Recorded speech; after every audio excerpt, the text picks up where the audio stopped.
मी सादिक शेख, संस्थापक अध्यक्ष, युवा विकास सेना सामाजिक संघटना महाराष्ट्र राज्य।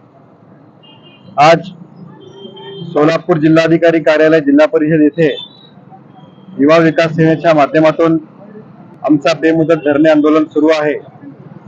या आंदोलनाचा विषय असा आहे की सोलापूर शहरात अनधिकृत गुटखा, मावा व त्याचबरोबर सुगंधी तंबाखू विक्रेते व पुरवठादार यांच्यावर कारवाई करा म्हणून आम्ही दिनांक 10 मार्च पासून या ठिकाणी आंदोलन सुरू केलेलं आहे।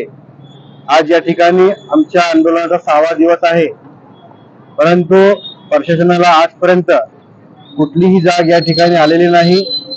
कारण आम्हाला अशी संशय आहे की जे या विषयावर कारवाई करणारे अधिकारी आहे यांच्या संगनमताने सोलापूर शहरामध्ये गुटखा, मावा, सुगंधी तंबाखू विक्रेते हे खुलेआमपणे अधिकाऱ्यांचा कुठलाही त्यांच्या मनामध्ये कुठलीही भीती नाही।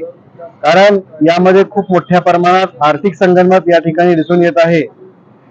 तात्काळ या विषयावर अन्न औषध प्रशासन विभाग यांनी कारवाई नाही केली।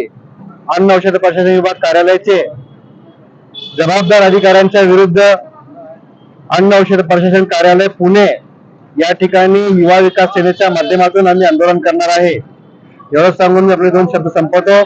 जय हिंद, जय महाराष्ट्र।